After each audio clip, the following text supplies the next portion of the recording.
¿Alguna vez te has cruzado con un tráiler en la carretera y te has preguntado qué lleva adentro? A veces no es carga, a veces es algo peor. Los camioneros viven cosas que nadie se atreve a contar, y cuando lo hacen bajito, como si algo los escuchara. Esta no es una película, no hay fantasmas, solo rutas reales, con historias que te van a dejar frío. Prepárate, porque esta noche manejamos sin luces.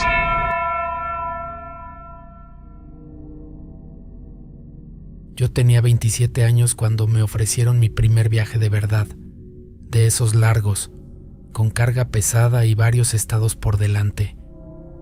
Hasta entonces solo había hecho recorridos locales, pura chamba de patio y entregas cortas, pero ya tenía licencia, conocía el camino y me sentía listo. Lo que no sabía era que en la carretera hay cosas que no te enseñan en ninguna capacitación. La ruta era desde Irapuato hasta Reynosa, casi 1000 kilómetros. Iba a manejar un camión 3 toneladas con una lona gruesa cubriendo la caja. Nada especial. La carga, según el encargado, eran piezas de maquinaria agrícola. Me pagaban bien. No pregunté más. Solo asegúrate de no abrir la lona, me dijo el tipo al entregarme el camión. No es tu problema lo que va dentro, solo entrégalo sellado, ¿sí? Me lo dijo con una seriedad que me hizo ruido, pero como era mi primera gran ruta y no quería quedar mal, asentí. Salí como a las 3 de la mañana. Me gustaba arrancar de madrugada cuando el mundo apenas despierta y hay menos tráfico. Todo iba bien. Avancé sin contratiempos por San Luis, paré en Matehuala a echar gasolina y seguir. Nada fuera de lo común, salvo un detalle tonto.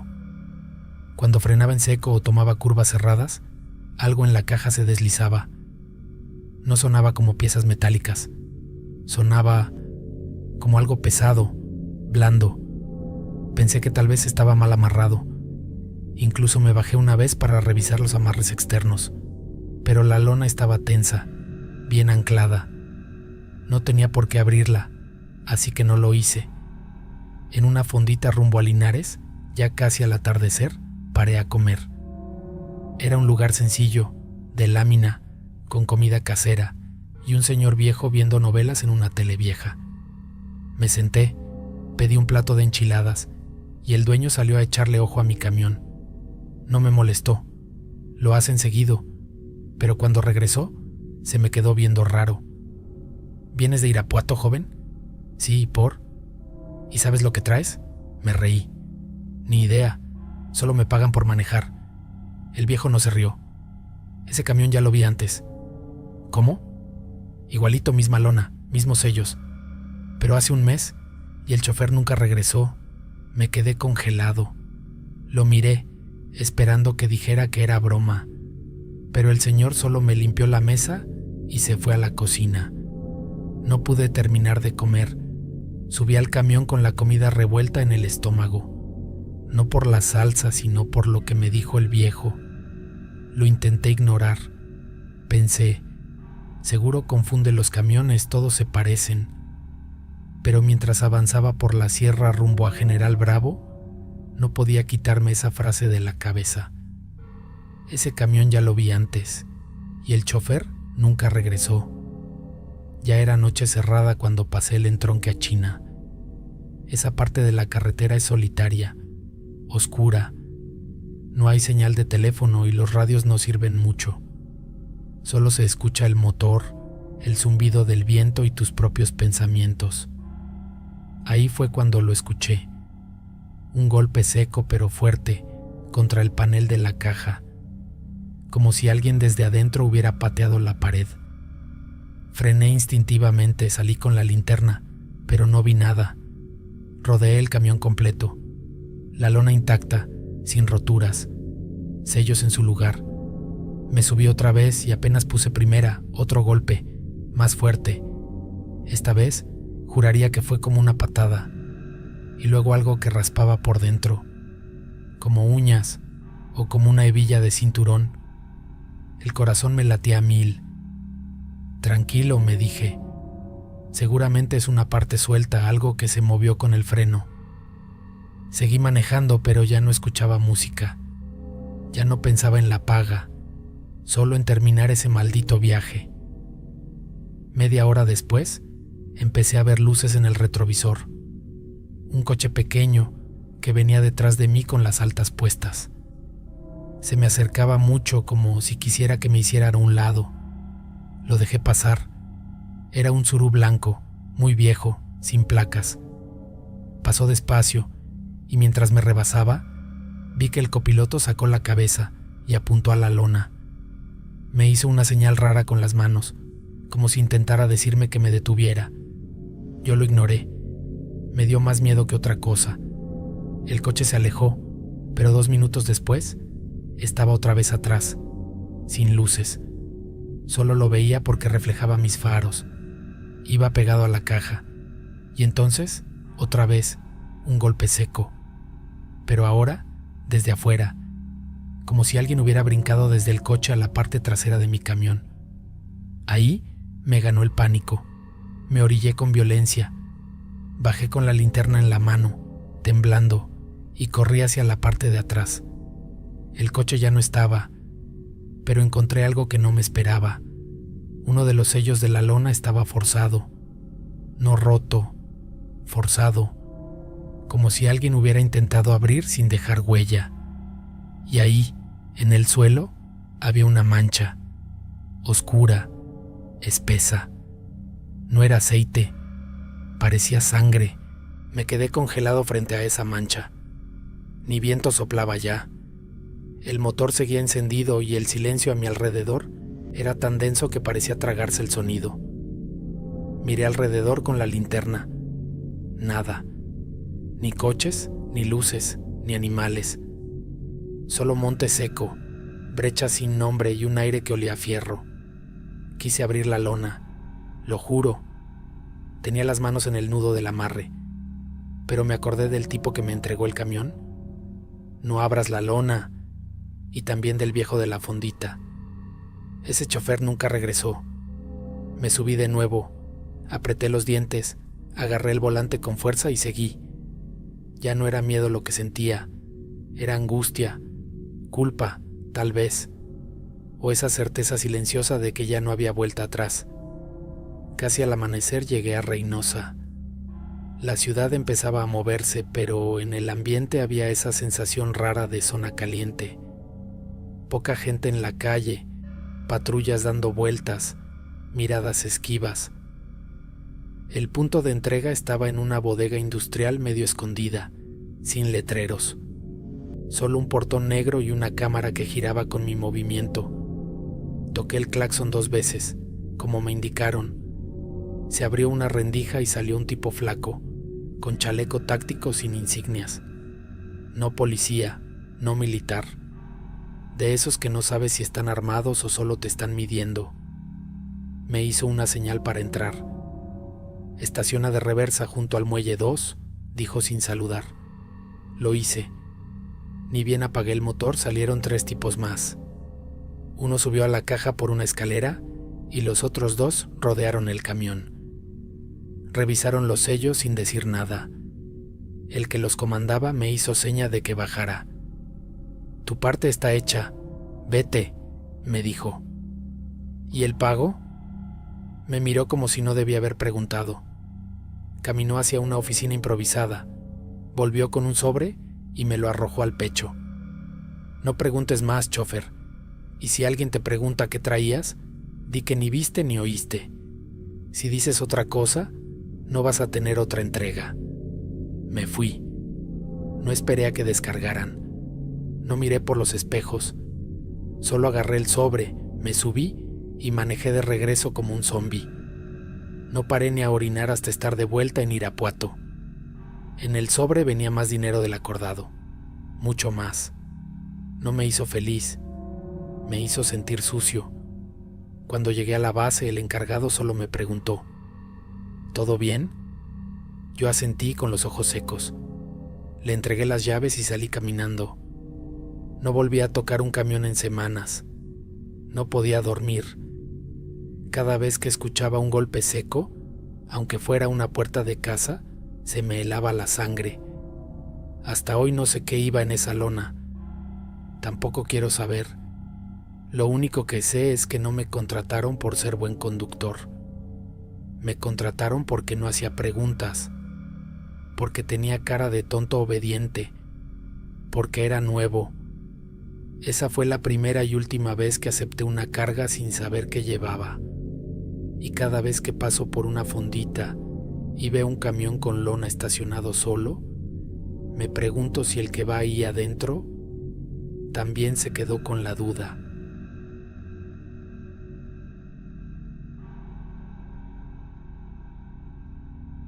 Me llamo Ezequiel. Llevo 15 años de camionero, pero esta historia no me pasó al principio. Me pasó ya viejo, ya con el colmillo torcido. Todo empezó cuando mi hermano menor, Julián, desapareció. Él también era trailero. Tenía su propio camión, uno viejo pero fuerte, un International rojo con el logo de la Virgen de Guadalupe pegado atrás.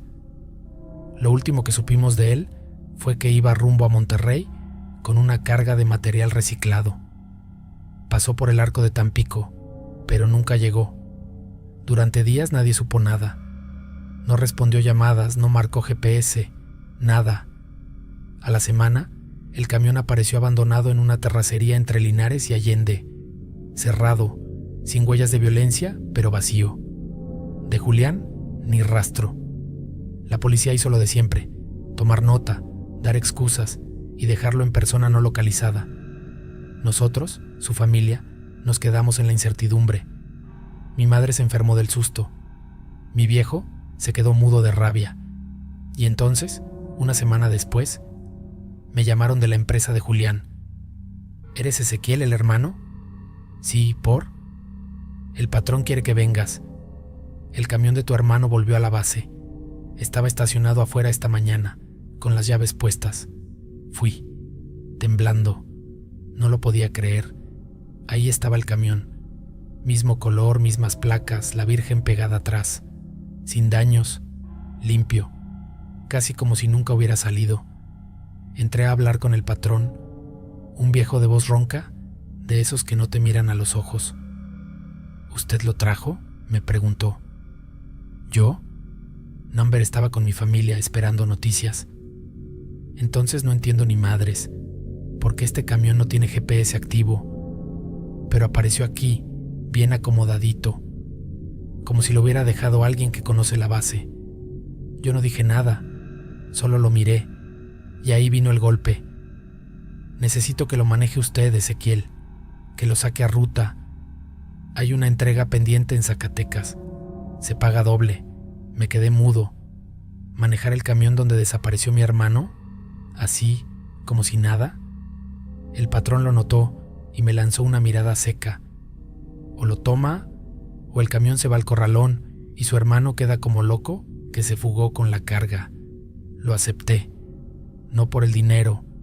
Lo acepté porque sentí que, si me subía a ese camión, tal vez entendería lo que le pasó a Julián. Esa misma tarde me entregaron las llaves, y lo primero que sentí al subirme fue un olor raro. No era basura ni animal, era como miedo encerrado. El olor era como a metal húmedo, mezclado con sudor viejo. Revisé por todos lados, debajo de los asientos, en la litera, en las guanteras. Nada extraño, ni papeles ni ropa, como si alguien lo hubiera limpiado a propósito. Pero el olor seguía. Salí rumbo a Zacatecas al anochecer. Era una ruta conocida, nada raro, pero algo me molestaba. El espejo lateral del lado derecho no paraba de moverse, como si vibrara distinto al resto del camión. Intenté ajustarlo en una gasolinera, pero al rato se desajustaba solo. Pequeño detalle, sí, pero cuando traes el camión de tu hermano desaparecido, todo te parece una señal. Fue en un tramo recto, pasando San Luis Potosí, donde empecé a notar lo verdaderamente raro. Primero, un papel arrugado en el piso de la cabina. No estaba cuando salí. Lo abrí. Era una nota escrita a mano con la letra de Julián. Solo decía: si alguien encuentra esto, no sigas. El que maneja de noche no soy yo. Me paralicé. Pensé que era una broma de mal gusto, o que la había escrito él antes en plan poético. Pero esa letra era de él, y esa frase no era juego. Me bajé en una gasolinera para calmarme. Un compañero trailero me vio pálido y me preguntó qué traía. Le conté un poco, sin decirlo de la nota. Solo le dije que el camión era de mi hermano desaparecido. El compa me miró serio y dijo: hay rutas que te marcan, camiones que se quedan con algo. Tú ten cuidado, Ezequiel. No todo lo que está perdido quiere ser encontrado. No dormí esa noche. Manejé directo, con los ojos secos y el corazón apretado. Pero lo peor vino al amanecer, justo al llegar al primer retén. Los militares me pidieron abrir la caja. ¿Qué transporta?, me preguntó uno. Plástico prensado, respondí. Revisaron, todo en orden, pero cuando el oficial volvió me dijo: ¿y la persona que venía con usted? ¿Qué? Sí, el copiloto. ¿Dónde se bajó? No venía nadie. El militar me miró raro. Uno de los muchachos vio a alguien en el asiento de al lado. Un hombre, con gorra. Te estaba mirando todo el tiempo. Tragué saliva. Me bajé a ver. Abrí la puerta del copiloto. Y ahí estaba. Una huella de zapato en el tapete. Grande. No era mía. Y ese olor a miedo ahora venía de ese lado. No supe qué hacer. ¿Volver? ¿Seguir? Me quedé en la cabina mirando esa huella. No podía dejar de pensar en la nota de Julián. El que maneja de noche no soy yo, pero lo más jodido fue que, en el fondo, entendía lo que quería decir, porque aunque yo llevaba el volante, sentía que el camión no me pertenecía, que cada kilómetro lo decidía él, como si el mismo camión marcara el ritmo, las curvas, hasta cuándo frenar. Me estaba llevando a algún lugar y yo solo obedecía. Llegué a Zacatecas en la noche, entregué la carga, firmé papeles, me dieron una paleta helada y un café como cortesía. Todo parecía normal, pero no me sentía normal. Me sentía culpable. Esa noche no dormí en hotel, dormí en la litera del camión, y fue ahí donde lo entendí todo, porque mientras intentaba dormir, metido en la oscuridad de la cabina, encontré algo atorado en el techo interior. Una hoja doblada, casi invisible, metida en una rendija. La saqué con cuidado. Era una carta que Julián nunca mandó. La escribió con tinta negra, en hojas de libreta, y lo que decía me quebró. Si estás leyendo esto, Ezequiel, es porque el patrón te obligó a tomar este camión. Perdóname, no quise arrastrarte. Me metí en algo que no debía. Me ofrecieron mover cosas fuera del contrato, cosas que no venían con papeles, personas, y una vez que aceptas, ya no puedes salir. En este camión, una vez transporté a una niña que lloraba todo el camino. No hablaba, solo lloraba. Otro viaje llevé a un hombre con las manos atadas. Me dijeron que era un trato. A mí nadie me dijo que el camión tenía memoria, que los asientos no olvidan. Si algo me pasa, no me busques, no me revivas. Y si sentís que alguien te acompaña en la ruta, no mires, solo maneja. Me quedé ahí, con la carta en las manos, sintiendo que todo lo que creía saber de mi hermano se desmoronaba. No lo desaparecieron, se borró solo, porque en esta chamba hay rutas que te llevan y no te devuelven, rutas que no están en el mapa, rutas de silencio, de tratos oscuros, y el camión sigue rodando, el mismo, la misma placa, la Virgen pegada atrás, como si nada, como si nadie.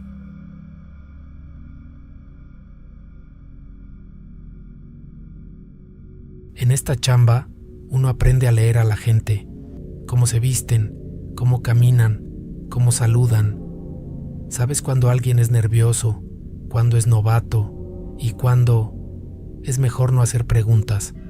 Eso creía yo, hasta que acepté ese viaje. Me llamo Francisco, aunque en la base todos me dicen Pancho el Sordo, porque hablo poco y escucho menos. Tengo 42 años y manejo desde los 19. Nunca he tenido un accidente grave, nunca he fallado una entrega. Trabajo callado y por eso a veces me ofrecen viajes raros, urgentes, mejor pagados, sin muchas preguntas. Eso fue lo que me ofrecieron esa tarde en la base de Irapuato. Oye, Pancho, ¿te animas a un viaje rápido a Hermosillo? Es una carga chica, un cliente privado.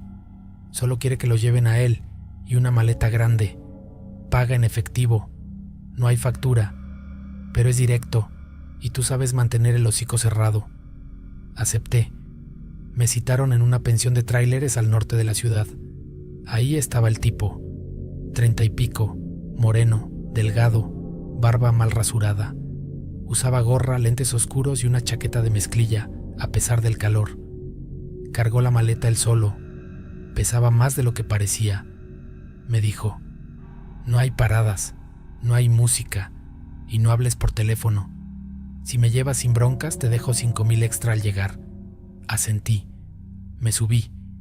Él se sentó en el asiento del copiloto con la maleta en las piernas, y arrancamos. Al principio todo parecía normal. El tipo no hablaba, solo miraba por la ventana, tenso. Cada vez que pasábamos por un retén o una patrulla, se agachaba un poco, como quien ya sabe lo que es correr. Después de 3 horas en carretera, no aguanté la curiosidad. Le solté. ¿Y qué llevas en esa maleta? ¿Plomo? No respondió. Solo la abrazó más fuerte, como si fuera un bebé. En la noche paramos en una gasolinera. Le pregunté si quería algo. Number 2B, yo me quedo. Fui al baño. Compré un café. Al volver el tipo seguía ahí, en la misma posición. Pero ahora tenía la maleta a los pies. Me pareció ver que le hablaba en voz baja. Subí, fingí que no oí nada y seguimos. Pero ya tenía el estómago hecho nudo. Fue antes de entrar a Chihuahua donde pasó lo peor. Nos detuvo un retén militar, revisión de rutina, y ahí fue cuando todo se quebró. Buenas noches, jefe. ¿Qué transporta? Pasajero privado. Solo traigo a mi copiloto, respondí, tratando de sonar natural. El militar miró al tipo, luego la maleta. ¿Qué lleva ahí? Ropa, dijo él sin emoción. Abra la maleta, por favor. El tipo dudó, me miró de reojo. Yo sentí que se me iba la sangre. ¿Tiene orden o algo?, preguntó él. No se haga, es rutina. O abre o lo bajamos. Ahí supe que algo estaba mal, muy mal, porque en vez de abrirla, el tipo saltó del camión y echó a correr al monte. Ni siquiera intentó llevarse la maleta. Los soldados reaccionaron, corrieron tras él, pero se perdió entre los matorrales. Uno me gritó, «No te muevas, manos al volante». Me bajaron, me revisaron completo. Al final, el oficial abrió la maleta. Yo esperaba droga o armas, pero número. Era una cabeza humana, envuelta en plástico, con los ojos abiertos, y debajo, ropa ensangrentada, documentos, una billetera. Los soldados no dijeron nada por un momento, solo miraban entre ellos. ¿Tú sabías algo de esto? No, lo juro. Me contrataron solo para llevarlo. Me pagaron en efectivo. Pasé el resto de la noche detenido. Interrogatorio, revisión, gritos. Me salvé porque uno de los militares reconoció que yo era trailero de años, sin historial. Me soltaron al amanecer, pero el camión quedó retenido. Lo más extraño fue lo último que me dijo uno de los agentes antes de irme. Ese cabrón, ya lo traíamos.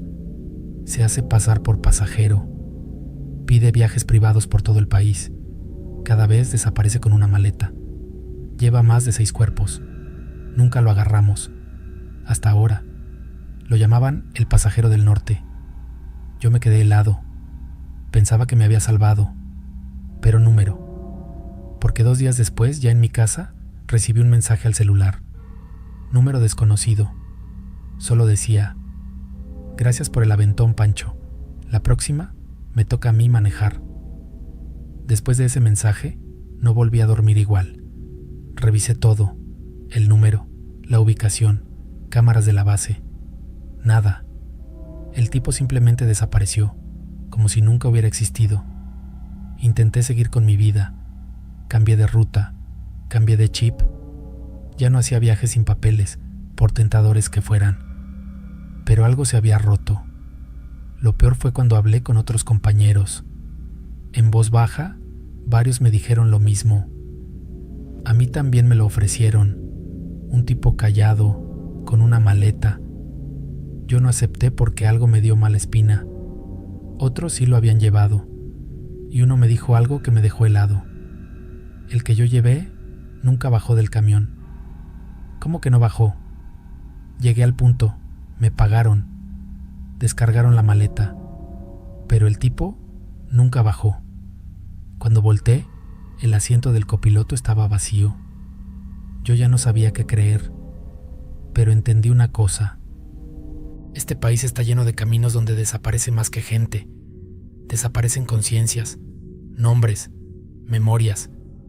Un año después, en una pensión cerca de Mazatlán, vi el mismo tipo, misma gorra, misma chaqueta, solo un poco más flaco. Estaba hablando con un joven trailero, nuevo, nervioso, señalando la cajuela de su coche. No hice nada, no dije nada. Solo subí al camión y me fui, porque entendí que a veces no eres cómplice por lo que haces, sino por lo que decides callar. Y yo ya había hablado demasiado.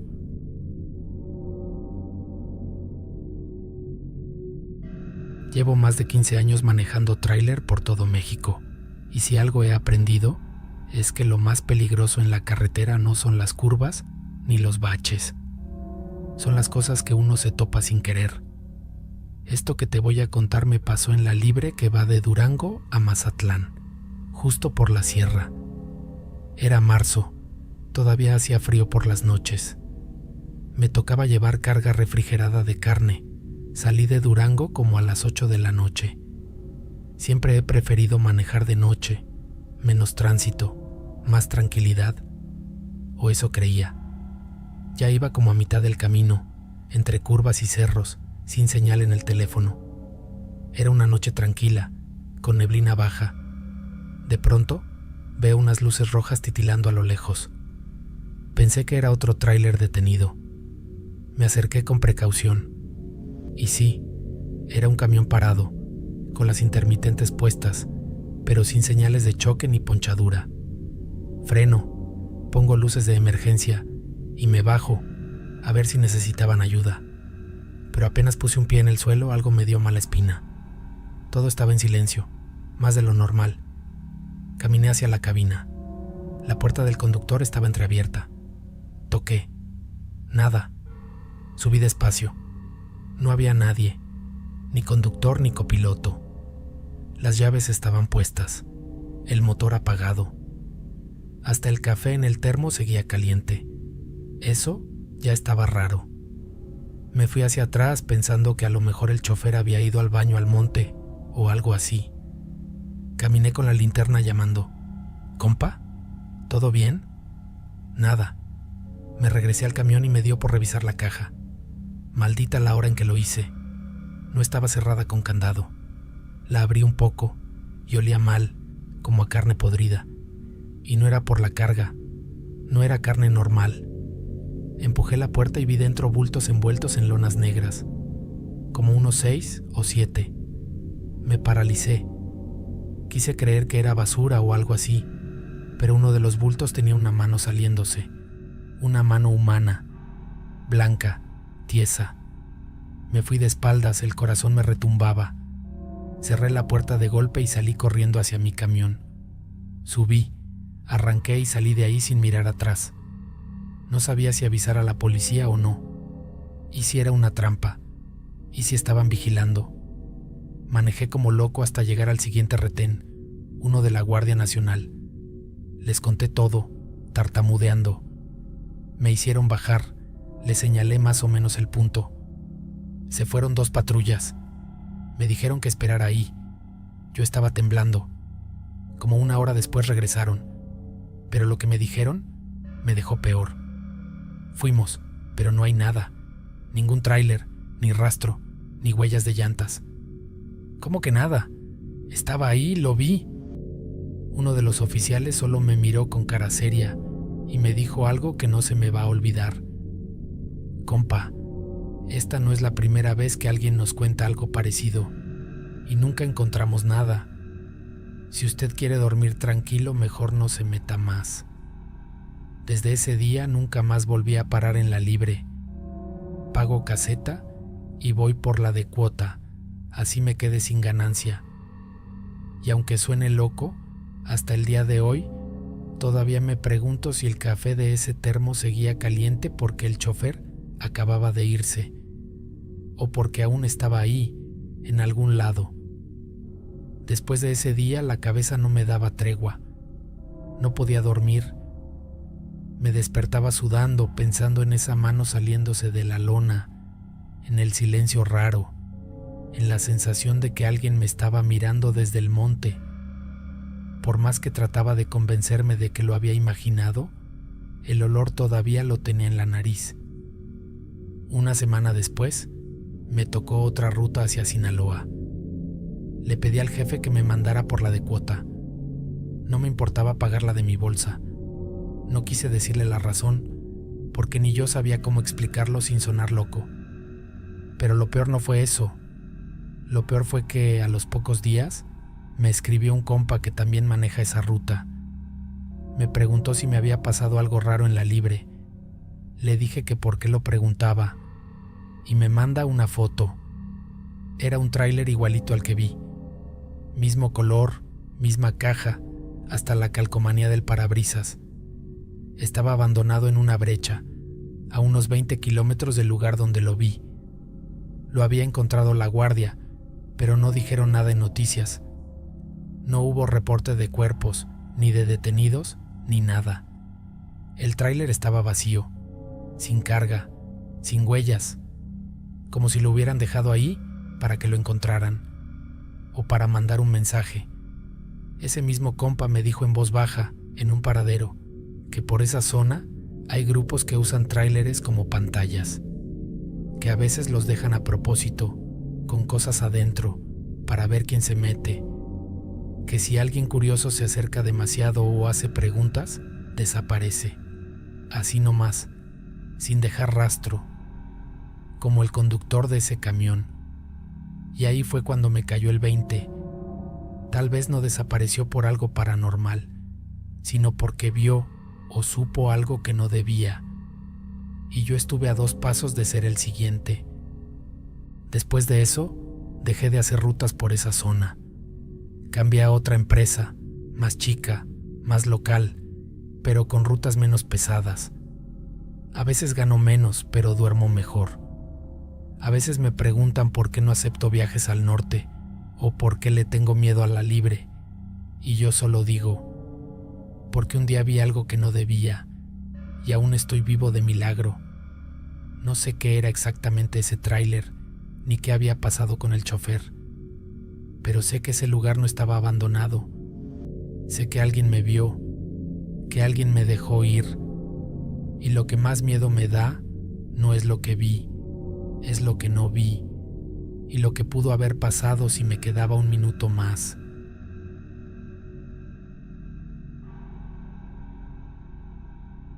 No sé si lo que hice fue correcto. Hasta el día de hoy tengo pesadillas con su cara. Era de noche, yo venía saliendo de una entrega en Oaxaca, rumbo a Puebla.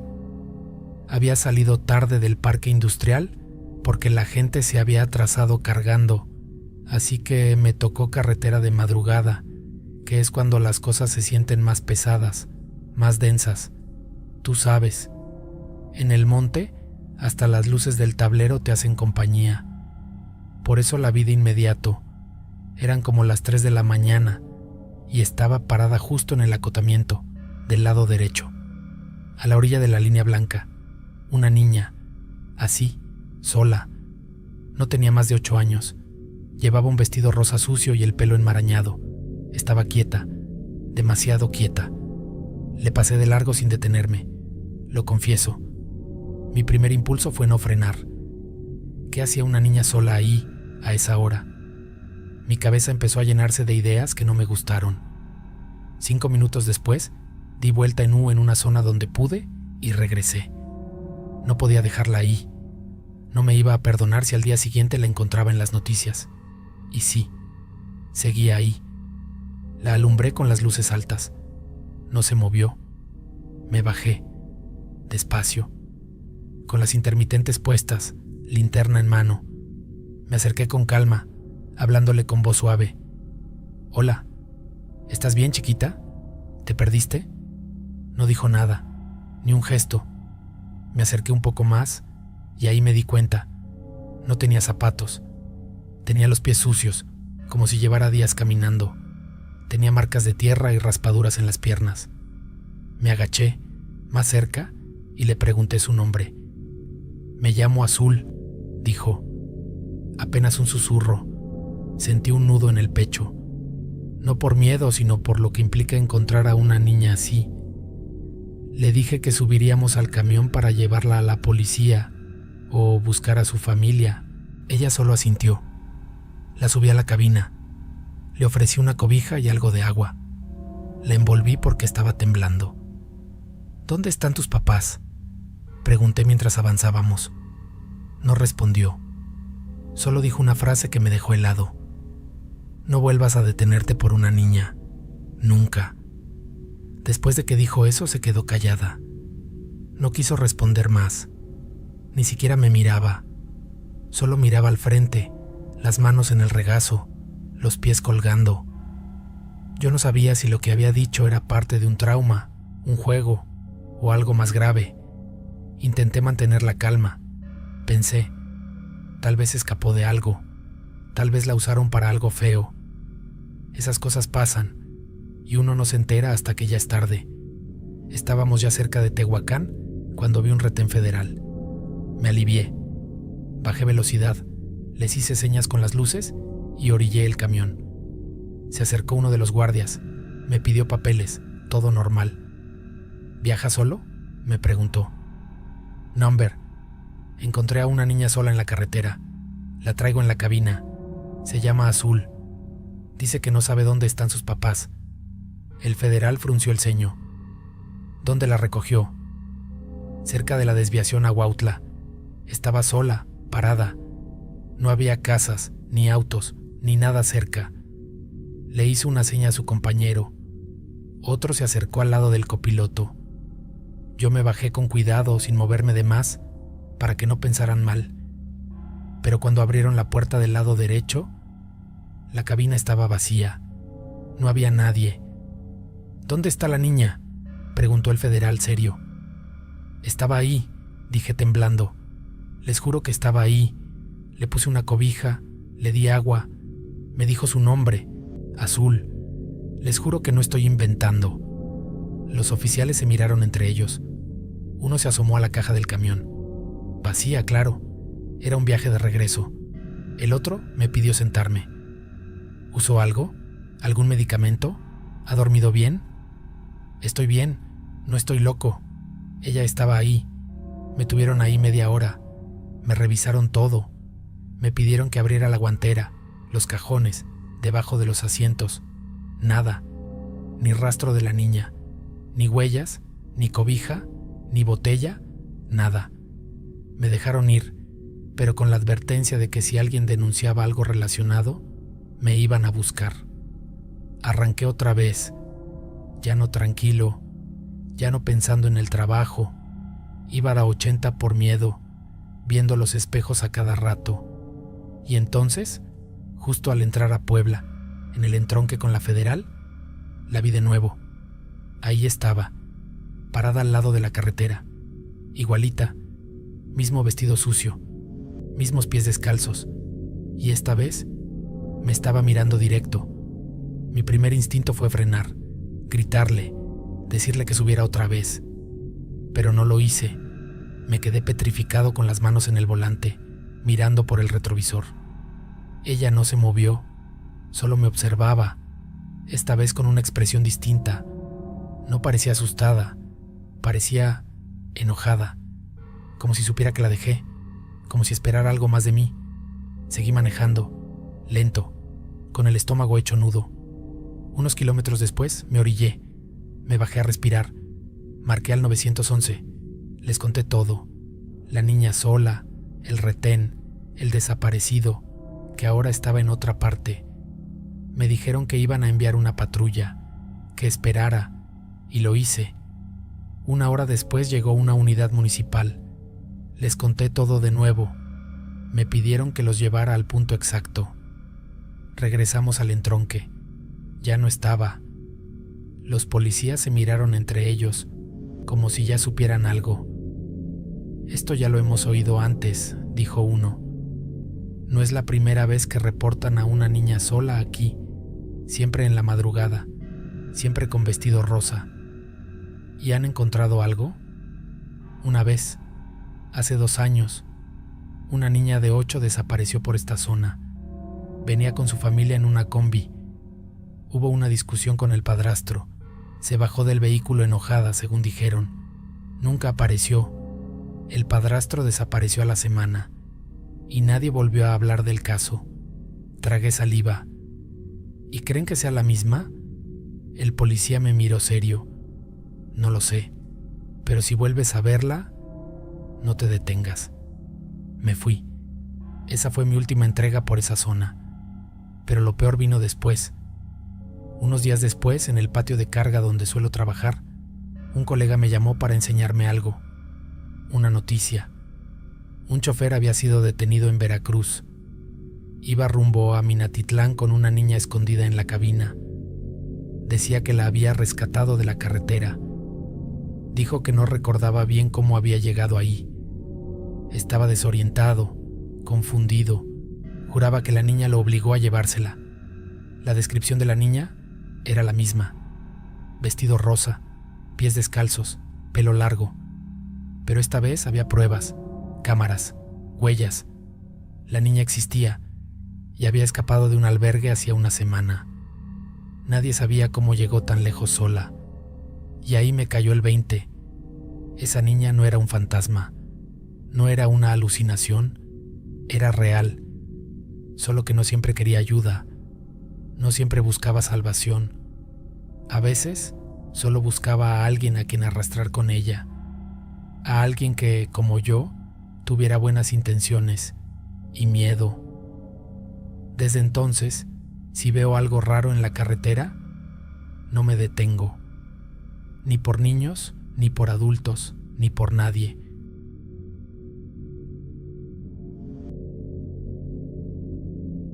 Nunca me había temblado tanto el pulso como esa noche. Y mira que he manejado por casi todo el país, de frontera a frontera. Pero lo que me pasó esa vez entre Córdoba y Tierra Blanca fue diferente. No porque haya visto un muerto, ni porque me persiguieran los narcos. Fue más sutil, más feo. Como cuando sientes que algo anda mal, pero no sabes bien qué, hasta que ya es demasiado tarde. Era una ruta sencilla, salir de Veracruz con carga de cartón reciclado y entregarla en una bodega en Oaxaca, por la madrugada. El cliente era nuevo, pero el pago estaba bueno. El único detalle es que el camión no era mío.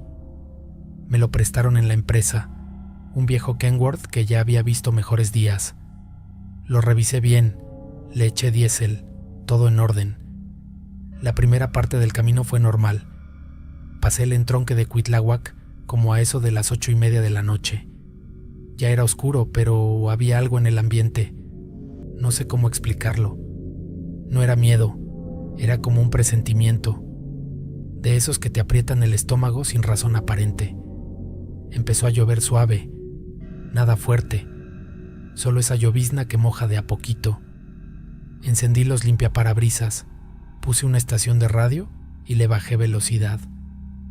La idea era pasar Tierra Blanca como a las 2 de la mañana, sin prisa. Casi llegando al desvío de la bajada, una zona que ya conocía, vi algo que me sacó de onda. Un coche detenido al borde del camino, con las luces apagadas, en plena curva. Pensé que era una avería. Disminuí velocidad por precaución y, al pasar, vi que el coche tenía la puerta del conductor abierta, pero no había nadie dentro. Lo curioso fue que no me pareció un accidente. El coche estaba intacto, no tenía golpes ni llantas ponchadas, solo abandonado. Me dio escalofrío, pero seguí. No es raro ver coches vacíos en las noches. Gente que se va al monte por necesidad o por miedo, nunca se sabe.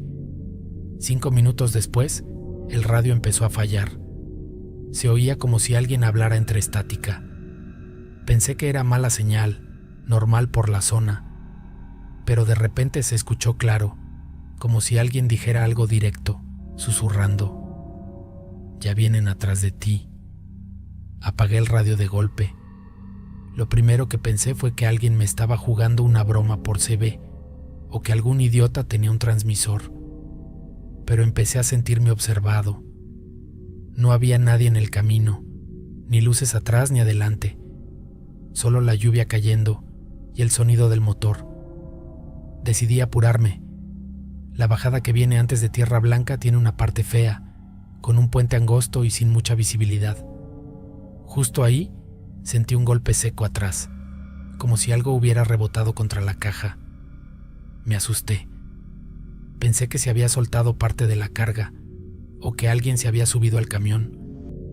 Paré en la orilla. Cuando llegué a Oaxaca y entregué el camión, le conté a un mecánico de confianza. Me dijo que ese modelo tenía un sistema viejo de rastreo satelital, que algunas bandas lo sabían desactivar, pero que también lo usaban para colarse en las rutas y sembrar cosas sin que el chofer lo notara. Nunca supe si alguien me usó. Nunca supe qué había realmente en la caja. Pero ese celular no lo volví a ver. Busqué en la cabina antes de entregar el camión y ya no estaba. Desde entonces, cargo mi propio equipo, reviso todo antes de salir y, sobre todo, ya no recojo nada del camino. Ni personas, ni objetos, nada. Porque en esta chamba, lo que no sabes sí te puede matar.